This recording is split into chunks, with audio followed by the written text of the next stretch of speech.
Saludos y bienvenidos en Japonés con Rafi. Hoy voy a hablar acerca de Eijat, el método que usé hace años para aprender japonés y el cual considero que es el mejor que existe para adquirir el lenguaje al mayor nivel de competencia en el menor tiempo posible. Pero antes, si esta es tu primera vez en el canal y deseas conocer más acerca del lenguaje japonés, suscríbete ahora y de paso clica sobre el icono de la campana para que estés al tanto de todos los videos que publico.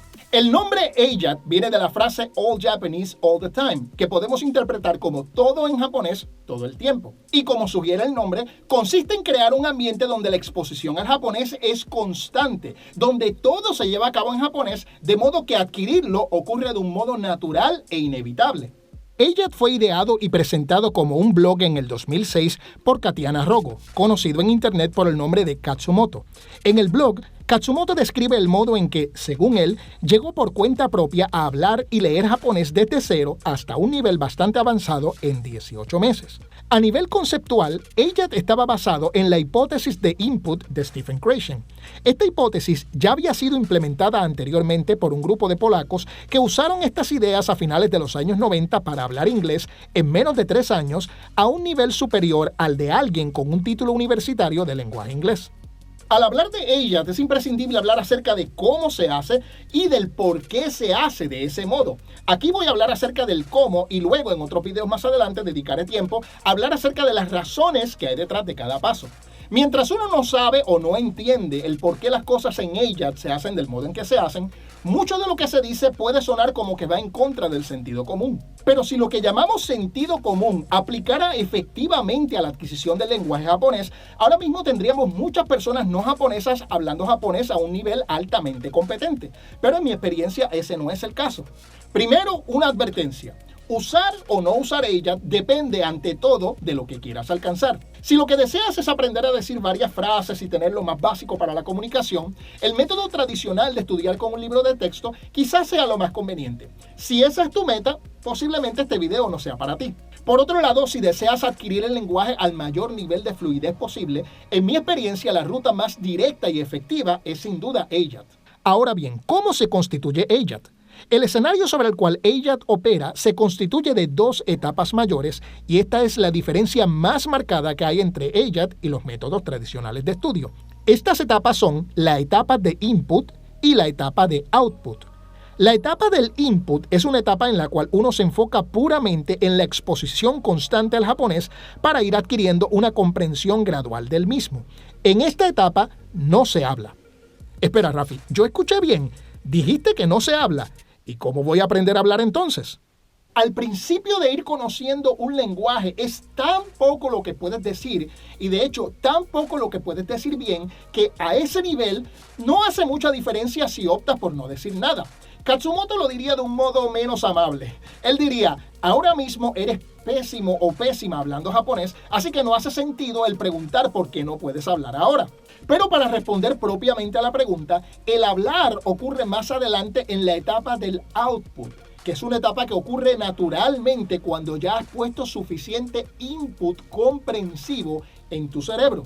De hecho, una de las razones por la que a las personas se les hace tan difícil crear oraciones que suenen como algo que diría un japonés es porque intentan crear sus propias oraciones sin entender propiamente cómo los japoneses ven y piensan su lenguaje. Si lo piensas, en lugar de crear nuestras propias oraciones plagadas de errores, hace mucho más sentido encontrar algo que un japonés haya dicho que uno sabe que no contiene errores y repetir eso. Entonces, ¿de qué modo se hace eso? Entre la información que Katsumoto publicó en su blog, presentó este diagrama que muestra lo que involucra llevar a cabo Eijat. La flecha gris que aparece arriba representa el paso del tiempo y si te fijas, el rectángulo rojo que está justo debajo de ella y que representa la inmersión en el lenguaje se extiende a lo largo de todo el tiempo en que Eijat se lleva a cabo. Eso significa que lo más importante, lo esencial, la clave para adquirir el lenguaje es la inmersión constante en el lenguaje.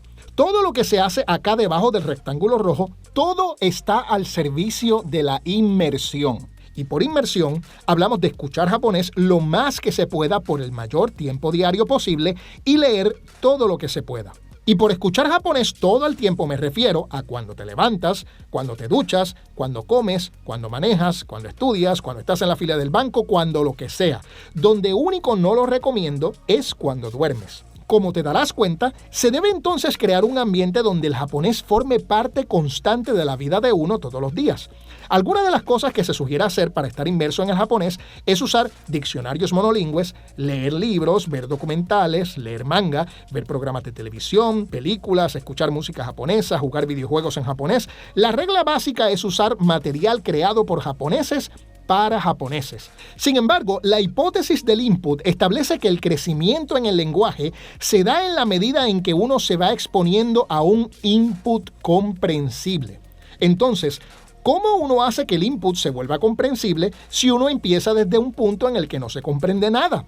La respuesta es haciendo todo lo que está contenido aquí debajo del rectángulo rojo.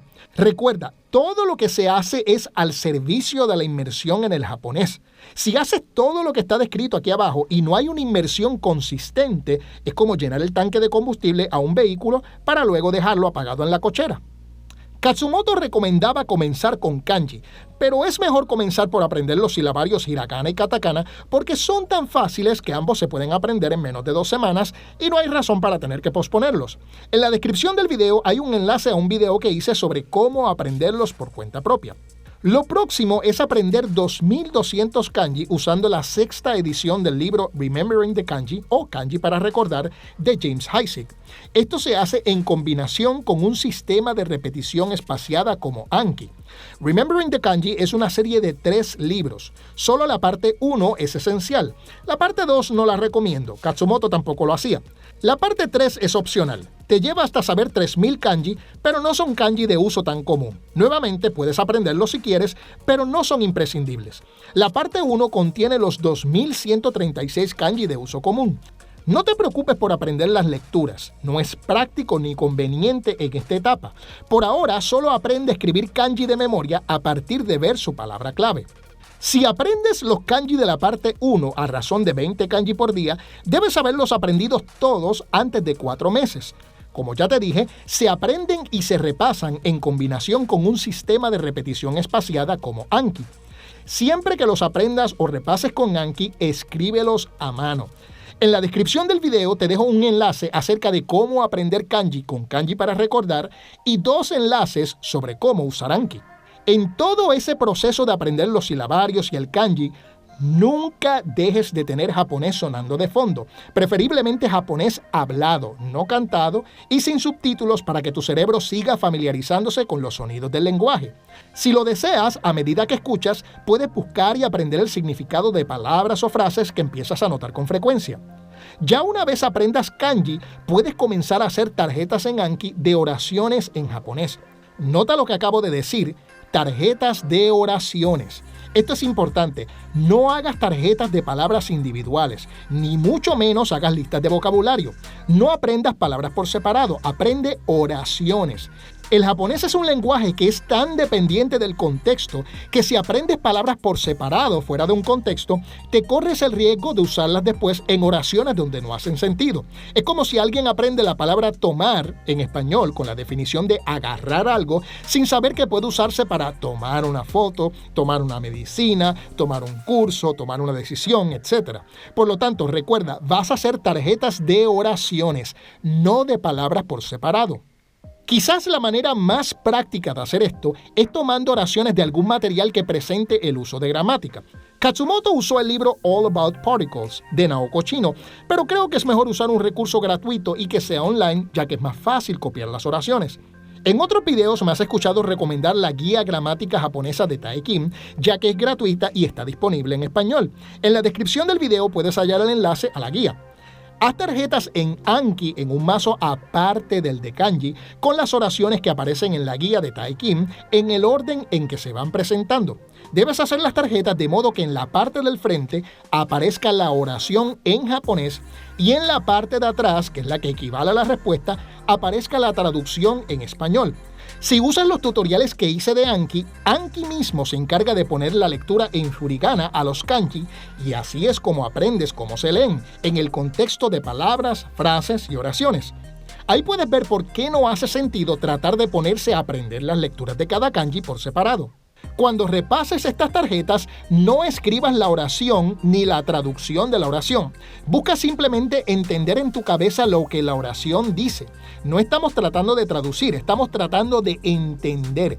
Solo usamos la traducción que aparece en la respuesta como una referencia para saber si entendimos bien. Si quieres, de vez en cuando puedes escribir a mano algunas palabras que aparezcan en la oración con el fin de seguir practicando kanji, pero no te pongas a escribir la oración completa. Otra cosa es, no te mates tratando de memorizar términos gramaticales, ni trates de crear oraciones a partir de estudiar reglas gramaticales. En mi experiencia, el tratar de producir oraciones a partir de estudiar alguna regla gramatical hace que uno acabe hablando un japonés como si viniera de Google Translate, porque se usa una regla gramatical para tratar de decir algo, pero a la vez se usa de referencia la forma como pensamos en español. Recuerda, en ella no estamos buscando ser creativos, sino entender lo que dicen los japoneses para luego imitarlo más adelante en la etapa del output. Las oraciones de la guía de Tai Kim deben haberte dado lo suficiente para el próximo paso, que es donde la cosa comienza a ponerse bien interesante. Ahora vas a hacer tarjetas de oraciones tomadas de material nativo de cosas que te interesen a ti en particular. Oraciones tomadas de anime, mangas, dramas, light novels, visual novels, páginas de internet, etc., donde puedas poner la traducción en la respuesta de la tarjeta. Las oraciones de estas tarjetas deben ser lo que Stephen Krashen llama I+1. I significa input y se refiere al nivel de comprensión actual de uno. Por lo tanto, I+1 significa una oración que tiene algún detalle, alguna palabra, alguna frase, algún uso gramatical, algo que a uno le falta entender para poder comprender la oración completa. Por lo tanto, si la oración contiene demasiadas palabras o formas gramaticales que no conoces, no se considera una oración I+1 y lo mejor es que no la uses por el momento. Puedes conseguir oraciones como estas en páginas como Animelon, Kitsuneko, Dramanote o creándolas tú mismo, como hice yo con los juegos Silent Hill 2 y 3. Otra cosa que puedes hacer es conseguir transcripciones de un anime o drama y crear tarjetas de escenas de ese anime o drama que incluyan el audio. Por ejemplo, aquí tengo tarjetas del anime Death Note o de Shingeki no Kyojin. Esto se puede hacer con un programa gratuito llamado Subs2SRS, del cual hablaré más en un futuro. Esto ayuda a que el audio de tus anime o dramas favoritos se vuelva input comprensivo, que como dijimos, es el que hace que uno vaya progresando en el lenguaje. No olvides que todo esto de crear tarjetas no es un fin en sí, sino como dijimos al principio, es simplemente para hacer que el input, que el material al que uno se expone, se vaya haciendo cada vez más comprensible. Todo está al servicio de la inmersión, por lo tanto, en ningún momento dejas de escuchar material en japonés. Esa es la única constante en ella. Luego de que lleves ya unos meses creando tarjetas de material que te interese, la idea es que comiences poco a poco a hacer una transición a material puramente monolingüe. Es decir, que si buscas la definición de una palabra, sea usando un diccionario japonés-japonés, que si necesitas aclarar una duda gramatical, busques la información en japonés y no en español o en inglés, que las tarjetas que vayas haciendo no tengan respuestas en español o en inglés, sino que uses la respuesta simplemente para verificar que leíste la tarjeta de un modo correcto. En otras palabras, que puedas aprender japonés puramente en japonés. Ya en este punto en el que uno puede leer y entender muchas cosas en japonés por el tiempo que nos lleva expuesto al mismo, uno va a notar que el output comienza a ocurrir de modo natural y que uno habla con mucha seguridad porque se sabe que lo que se dice no está basado en el mejor parecer de uno, sino que son cosas que uno sabe que los japoneses dicen porque uno las ha escuchado, porque las ha leído y se sabe que no contienen errores. Ya no hay que pensar media hora para decir una oración porque la exposición por tanto tiempo a un lenguaje que ahora es mayormente comprensible hace que las oraciones fluyan basándose en lo que uno ha escuchado y leído con frecuencia. Una vez ya uno esté familiarizado con el uso monolingüe del japonés, ya es cuestión de simplemente seguir expuesto al mismo y, dependiendo de cuáles sean las áreas en las que uno quiere mejorar, uno decide por dónde llevar el aprendizaje. Por ejemplo, si notas que estás débil en el uso de Sonkeigo, que es el estilo de japonés altamente formal, y quieres mejorar en eso, puedes enfocarte en eso.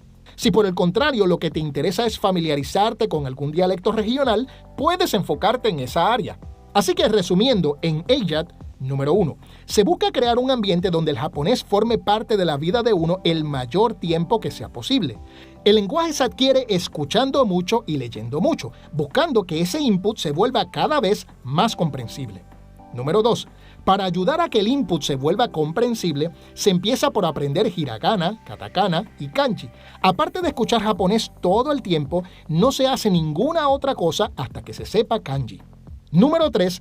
Una vez se sabe kanji, se empieza a hacer tarjetas de Anki basadas en oraciones de una fuente que presente el uso de la gramática.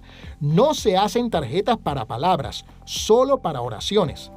Número 4. Se comienza a crear tarjetas de Anki de oraciones tomadas de material que a uno le interese, como manga, anime, dramas, usando de respuesta la traducción de la oración en español o en inglés. Número 5. Se hacen tarjetas monolingües y se usa el japonés para buscar información sobre cualquier duda en el lenguaje. Y número 6. El producir japonés hablado, es decir, el output, comienza a ocurrir de un modo natural, basado en la repetición de frases y oraciones que uno sabe con certeza que son dichas por los japoneses y que están libres de errores. Una última recomendación es que cuando escuches japonés de manera constante y cuando lo hagas dedicándole toda tu atención, ten presente que los japoneses tienen una manera particular de entonar su lenguaje y que existe lo que se llama el acento tonal o pitch accent. El japonés no es plano, como dicen algunas personas en desconocimiento.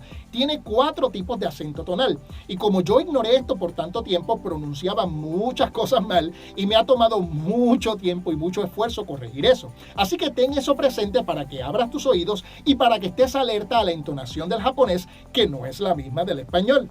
Aún hay muchos detalles acerca de ella que hay que hablar, pero este es a grandes rasgos el modo de implementarlo. Si tienes preguntas acerca de ella o de algo que expliqué, te sugiero primero que vuelvas a ver el video, ya que posiblemente la respuesta siempre estuvo ahí, pero por causa de lo denso del material puede que no la hayas notado. Y finalmente, si aún te quedan dudas, escríbelas en la sección de comentarios, ya que voy a usar algunas de ellas para hacer un video futuro de preguntas y respuestas. Nos veremos en la próxima. Te habló Rafi y te deseo éxito en el japonés y en todo lo demás en tu vida.